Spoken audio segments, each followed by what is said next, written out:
Hey, welcome back to my channel. My name is Ruby, and today we have part 1 of 2 of my Monster Reads miniseries. So, as you probably saw in the title, today's monsters, witches. Which are they monsters? I don't know. I feel like if I could choose to be a monster, I would be a witch. I definitely would be a witch. What would you be? You could be any of the monsters. Which one would you choose? I want to know. I'm curious. Because I feel like a young Ruby that was all into the paranormal reads, the Twilight, Vampire Academy, House of Night, she would have chosen vampire. But the adult me would definitely choose a witch. So we're going to go through 3 books this week or for today's vlog and see what I think of them. I think it will be fun also to rate them. Well, not I always rate them and rank them and see which one I like the most, which one I like the least. Let's get the books. So we have 3 books to get through, which I'll talk about a little bit more as I go through the books, but here are the 3. We have A Witch's Guide to Fake Dating a Demon by Sarah Hawley, The Very Secret Society of Irregular Witches by Sangu Mandana, and Circe by Madeline Miller. You saw these 2 because they're part of my TBR. This one, it's just making an appearance for the witchy vibes. So let's see. Let's make a prediction. How do we think this will go? I think I'm going to enjoy them in this order. Circe being the least, and A Witch's Guide to Fake Dating a Demon being the most. That's going to be my prediction. I think this is how I'm going to enjoy them, because Circe, I feel like, will be a heavier type of book, and then I'll be just really giddy and loving these other 2. And I'm in the mood for a little fun romance, so I think that's how it's going to go. So I think we'll start off with The Very Secret Society of Irregular Witches, because listen, I've been waiting to read this book and I want all the cozy vibes. It's been very kind of chilly. The leaves are already kind of falling off the trees. So we'll start with this one. But first, let's get some food.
We're home.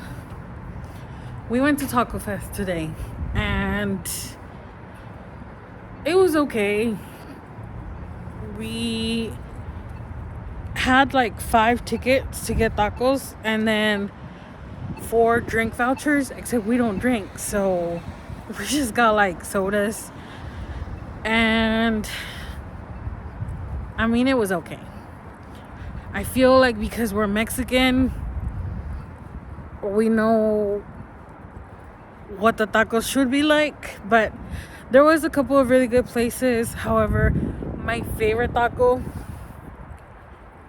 they're from Delaware, so we're probably never gonna have those again. What do you think? It was great. What do you think about the Taco Fest? Tacos are good. I mean, they're not like home. Yeah. If you keep an open mind, it's okay. But yeah, see you tomorrow.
I feel like this lighting's not going to do me any favors because it's like just right on my face. But anyway, this book is about Mika Moon. Mika is a witch, and in her world, witches are supposed to stay kind of hidden. You're not supposed to tell anybody you're a witch. You're not supposed to display your magic.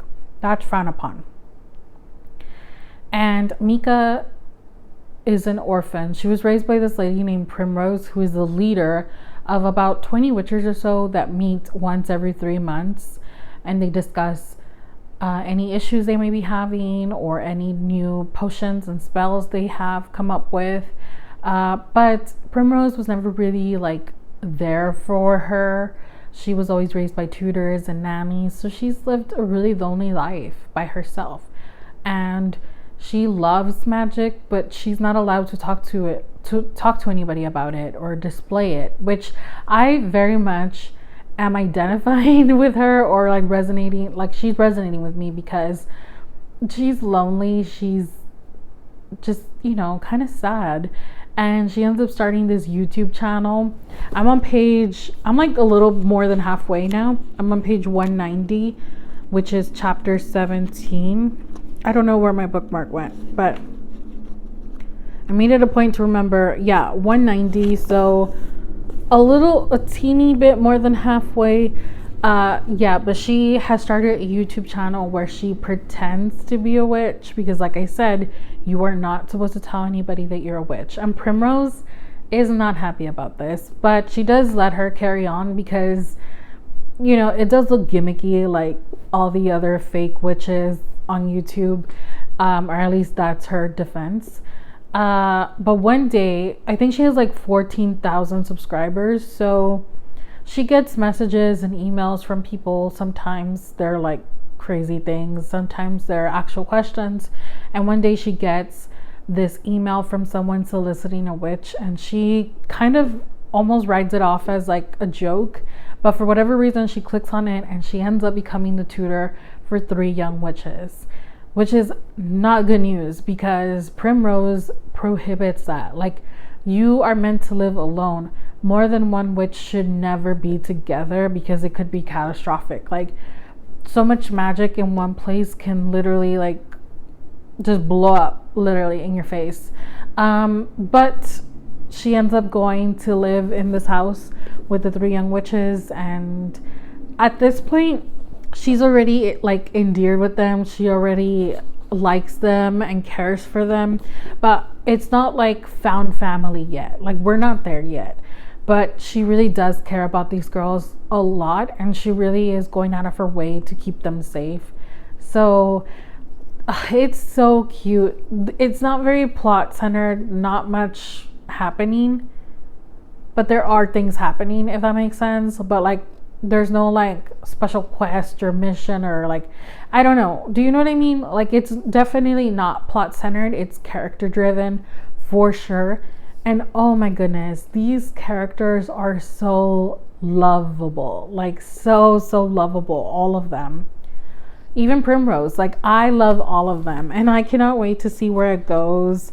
Right now, she just literally met with Primrose, and she was afraid that Primrose found out that she's living with 3 witches because there was one of those power bursts that I told you about. But she didn't know, she didn't find out. She knew of the power surge, but Mika, she had it covered. So I can't wait to finish this. It's been super cute so far, and I hope that it finishes off with just even more of those like warm feelings that you get when you read a cozy book, because that's definitely what I'm feeling. And it's perfect because it's gloomy, it's cool. I'm like,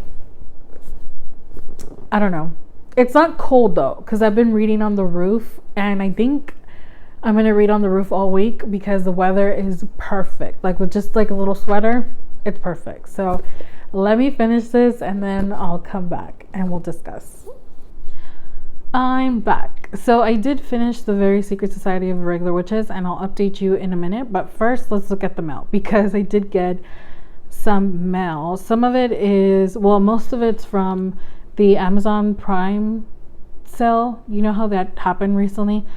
But I just hadn't gone to go get it and, open it up. So I went downstairs and got my package, and opened it. And then I also have one from Blackwell's, so let's go through them.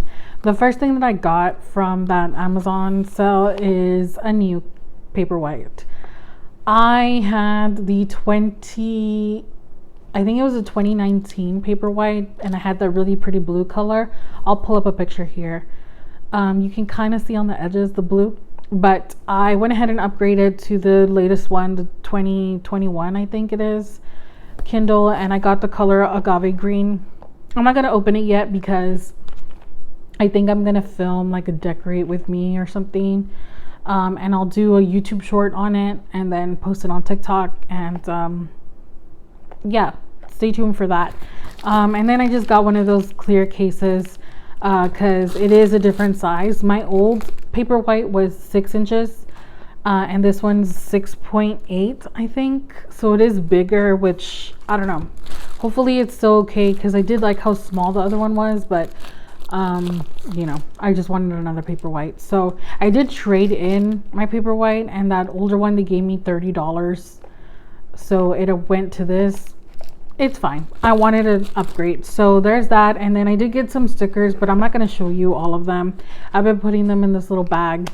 I did make some stickers of my own, like bookish stickers, and I was considering filming it and sharing it with you, but I didn't. I can still do it. If you're interested, let me know, and just kind of show you the process of making these, because like I said, I already made them, but I can just show you, and then we can make some other ones and then maybe give them to you. Maybe, I don't know. So first I made this Bezgayev, is that how you say it? I think that's how you say it, Bezgayev book club sticker, and I hope you can see it. I purchased the SVG on Etsy, and then I just colored it in myself, obviously digitally. And so I made that because I wanted more Fourth Wing stickers, and I did order one. Well, I ordered 2 from Etsy, but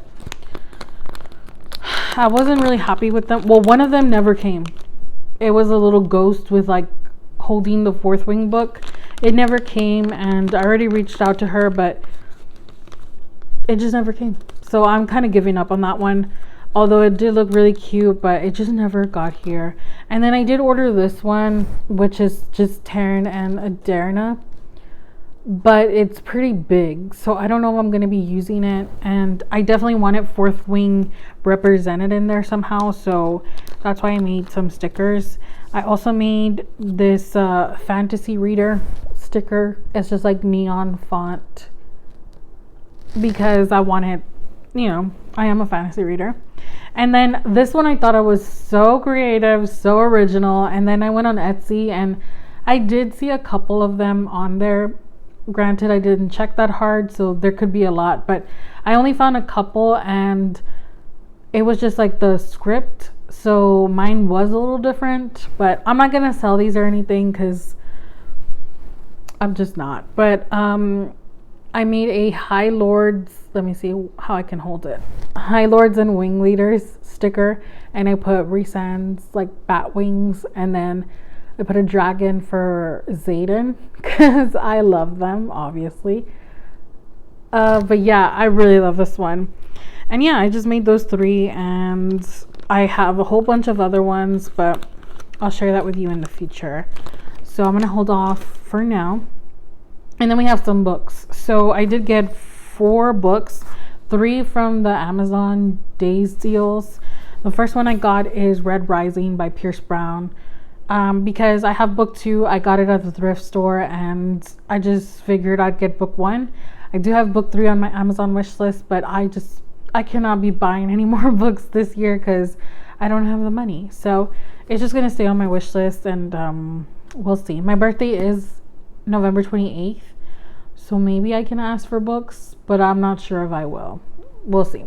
Anyway, Red Rising, I've already read it. I read it years ago, but at this point I need to reread it because I don't fully remember everything. And one thing I like about it is the floppiness. Like, can you see that? It literally opens up perfectly.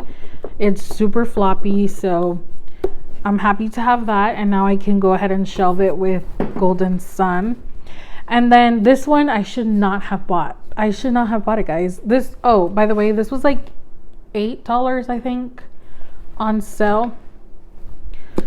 This one I shouldn't have bought because I don't even know if I'm gonna like this series, but I am missing it. It is Cytonic by Brandon Sanderson. I'm definitely not buying Defiant. I think it comes out in November. I'm not buying it. I'm gonna read this first because I'm not sure if I'm gonna like it. It doesn't seem like something that's calling to me. But this was $9.99 and that wasn't on sale. That's just what this book is. I think both the paperback and the hardcover are $9.99. So if you need it, it's there. But yeah, now I can finish that off. And like I said, I'm not going to buy Defiant until I read those. But when I really did want, and it was on sale for $12, I was so happy, is The Alloy of Law by Brandon Sanderson. I have them right here. I needed this one because I had only book 2 of the Wax and Wayne series, not book 1. And now I'm missing like the rest of them, book 3, book 4. But again, they're just on my wish list and I'll just wait on that till I can afford it. But this was $12 and usually, you know, these are kind of pricey, $17 to like the 20 something range. So I got it. And again, this is a really big book. It's really floppy. Like the flop on these is perfect. And these are my favorite covers from all the ones that are out. I love these so much. And then the last book is from Blackwell's.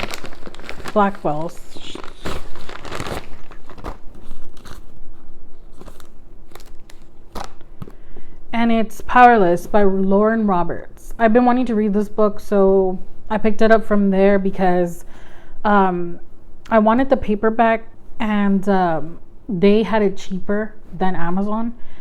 How much was this? Let's see. Does the invoice say? $12.38. It was $12.38. So pretty inexpensive. This is book 1 of 3, but it's the only one out so far. So book 2 comes out May of next year, May 2024. So I probably will read this in November because I've been curious. And we'll see. We'll talk about it. And now for our final thoughts on this book. So I absolutely loved it. It was so cute. And I think I'm going to be rating this 4 stars because I did love it, but it wasn't like an all-time favorite. So I think 4 stars is a good rating for it. I have recently gone through my Goodreads and redone my ratings because I just feel like my feelings have changed and I think I was rating things a little too high, so I kind of adjusted them. But don't worry, at the end of the year, we'll go through the books, we'll talk about them and the ratings that I ended up giving them. And I'll probably do some sort of tier list and favorite books of the year and all that at the end. But this was so cute. I loved the entire thing from start to finish. It was so cozy and warm. And the found family aspect was definitely just adorable, precious, cozy, endearing. All the like beautiful, cozy adjectives you can come up with, this was it. I loved the story. I loved Mika as a character, as a lead character. She was awesome. I love the romantic interest, the parental figures, the children. They were all amazing. The ending, I really liked the resolution, how everything came about. And I think that's why I was just so satisfied with it. Like, I don't think I could have asked for anything different, honestly. I feel like everything that happened, I was happy with. So, yeah, I don't want to tell you too much about it because, like I said, it wasn't super plot heavy. So if I tell you something, like I'm pretty much telling you what happened. It's more about the characters and their relationships and how they deal with each other. And Mika finding a family of her own and feeling like she is worthy of love or learning to feel like that. And they help her along the way to just accept the love that she's given and that she's worthy of the love and that they're not going to leave her, that they're going to be there for her just like she's there for them. It's beautiful, absolutely beautiful, cozy, funny. pick it up. If you haven't read it already, you need to. It's so cute and pretty short. So if you hate it, you weren't there forever. And now I'm going to go ahead and begin Cersei. Well, I already kind of started it. I'm on page 18. And I started, if you're going to read this book, which again, it's a backlisted book, so maybe a lot of you already read it, but it does have a cast of characters in the back, a couple pages of that. Definitely read that first because this is mythology. So there's going to be a lot of characters and they all have their own stories. I love mythology. I'm hoping I love this. So far, so good. I mean, we've gotten introduced to Cersei and that's really it. And to her dad, which is Helios, if you didn't know. Yeah, so not much has happened. It's more of like the introductions for now and how her relationships with her family are, which is kind of sad. But I'm gonna go back up to the roof and read, and then probably I'll update you tomorrow when I'm either done with it or nearly done with it. Hopefully, wishful thinking, because I've been watching a lot of Netflix recently, but we'll see. I'll update you.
So we came outside to have a little handheld movement. I'll show you what we're looking at. We're just standing outside looking out at the water, and there are people that take their dogs out and then Butters will bark at them. I really wish he wouldn't, but he's a cretin and I really don't know what to do anymore because he barks at all the dogs. But yes, we're on our balcony. I figure I'd give you an update on how it's going with Cersei because I'm struggling. I'm on page 170 right now, which is like a couple pages shy of chapter 14, and I just feel like I don't know, you guys. I don't know. It's like, I don't want to say it's boring. I feel that what is happening is that I already know Cersei's story. Like, I'm already familiar with her story, and so this is not really like a reimagining, more of a retelling ish. Like, she is fluffing it up, and it's not like reading the Odyssey. Like, it's very easy to read and to understand. So let's recap what has happened in this book. We meet Cersei when she's a kid.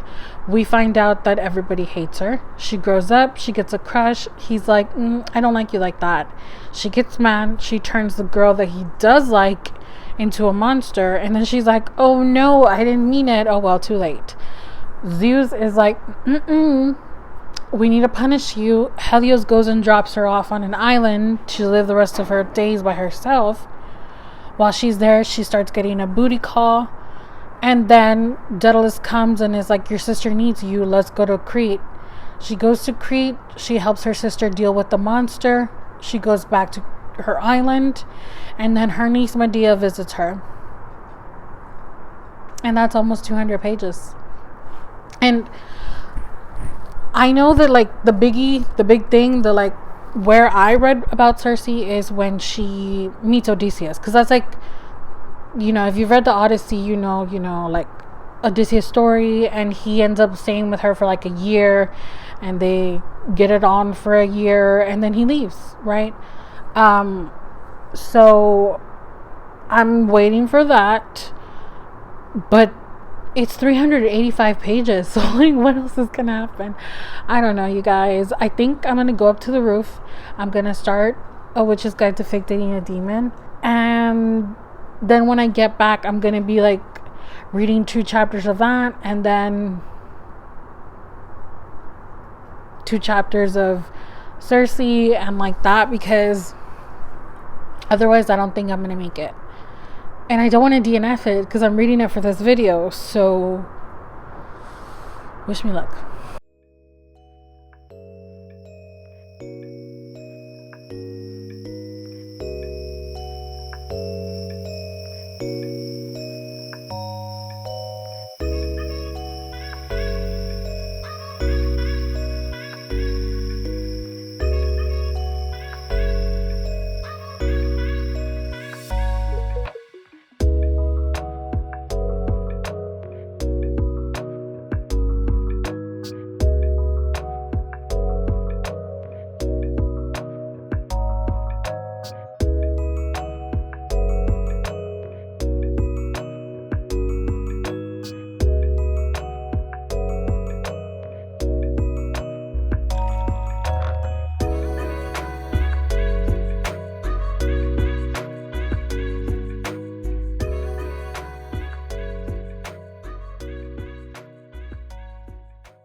Okay, so a bit of an update. I was about to start making dinner and I figured I should update you because there's some things. So first of all, I'm DNFing this.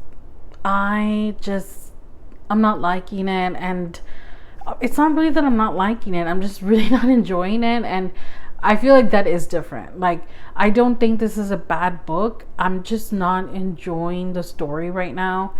And like I said, I think a lot of it is that I already know her story, and then all the like extra stuff that she's adding to it is not enough to keep me interested. So I am DNFing it, even though I really didn't want to, but it's almost 400 pages long, and I really don't want to force myself to read 400 pages for the sake of finishing the book.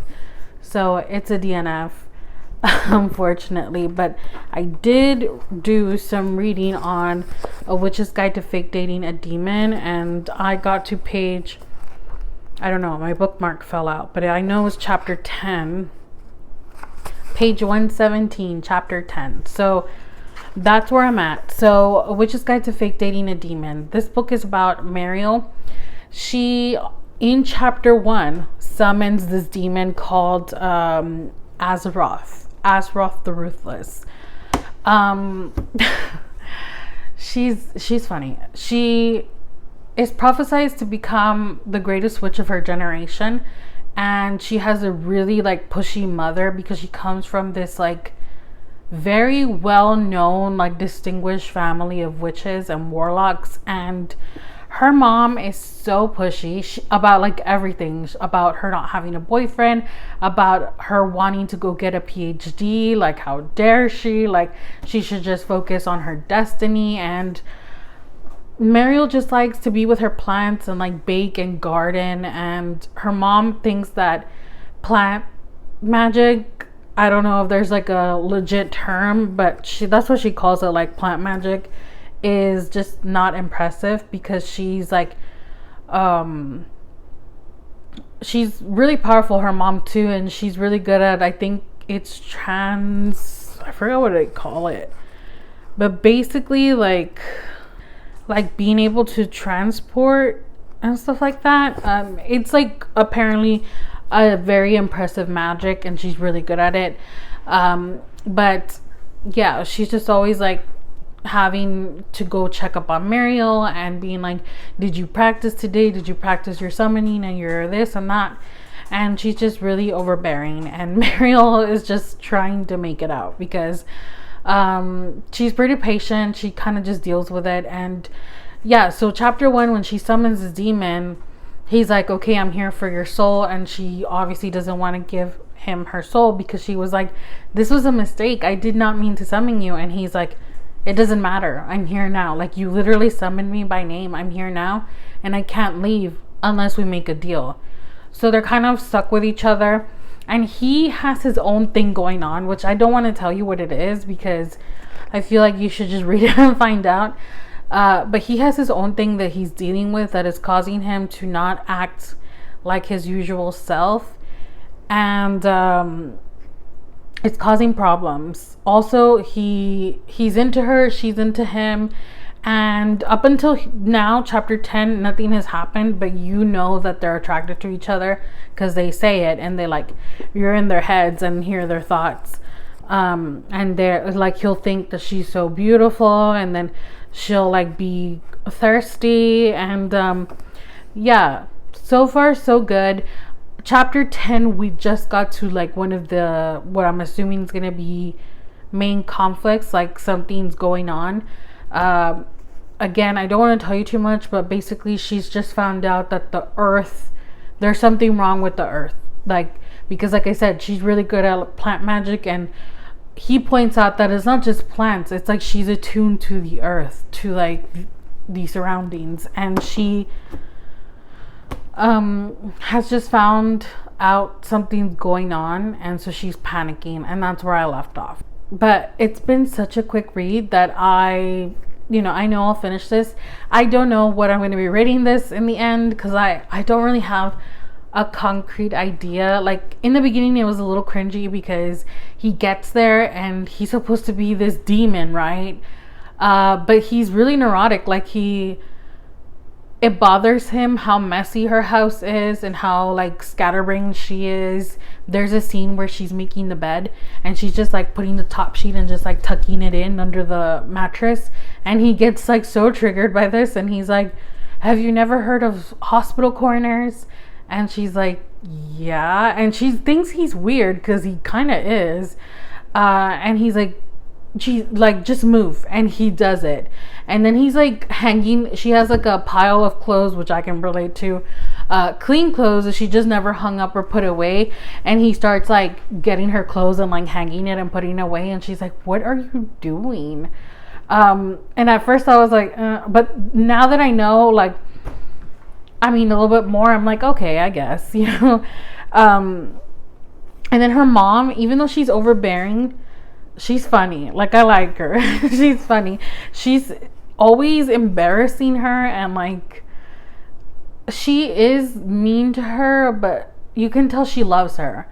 She's just an overbearing mom, but she's also like wanting all the attention and the glory, so she just always wants attention. And she's like, there's a scene where she's telling the story of Mariel's birth, and she's like, please stop, because she's like talking about her vagina and how Mariel's head was so huge and it like tore her up, and it sounds like a lot, but it's pretty funny. And she's like, I couldn't pee right for a whole year, and Mariel's just dying because this is at a party that she's throwing her to celebrate her relationship with the demon. Like I said, she's just so extra, and it's funny. But yeah, I'll tell you, hopefully I can finish this, and then tomorrow we can just wrap everything up, because like I said, I am enjoying this so far. It's definitely not, if I had to rate it right now, it wouldn't be a 5-star. I think it would be between a 3 and a 4 at this point, but we'll see how it ends. I'll see you tomorrow.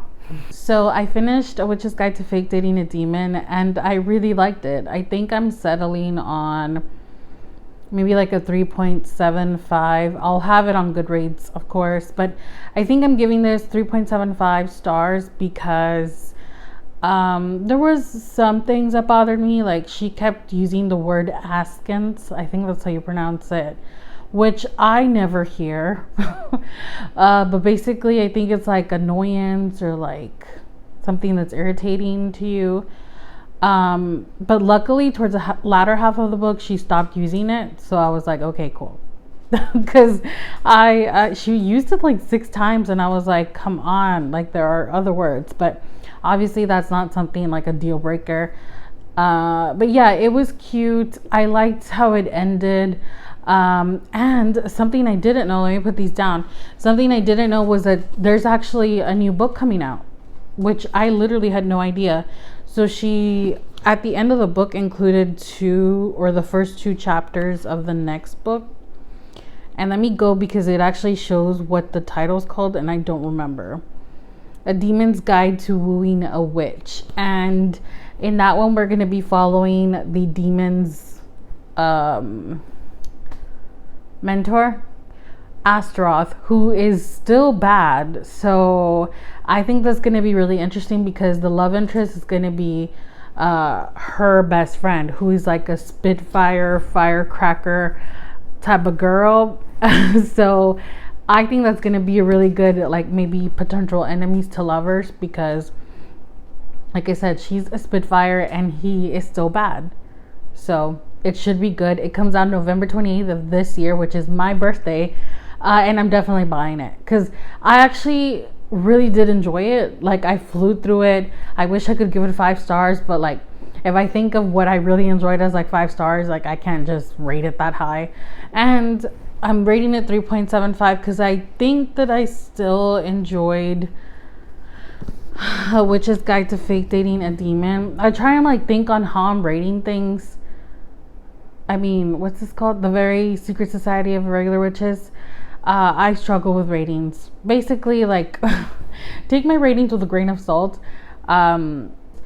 Easy, like, romances that are like a little funny, and you know, I liked it. I liked it for what it was. It helped me continue to want to read after Cersei. So those are our witchy reads. I know that I DNF Cersei, so it doesn't even count. So let's just put her away because she doesn't need to be here. But these I really liked. Again, both of them are not groundbreaking. They're not like super special, at least not to me. But it's what I needed. Some fun, easy reads that I could read in a day and a half. Perfect. If you've read these, let me know. And if you're going to be picking up book 2 of this one, also let me know. Maybe we can read it at the same time. I don't know. But yeah, I really hope you enjoyed today's reading vlog. I already started reading the vampire books. That'll go up probably Sunday. So yeah, if you enjoyed spending time with me, make sure you give the video a thumbs up. Subscribe if you haven't already. And I'll see you Sunday with the vampire books that we're going to be going through. Bye.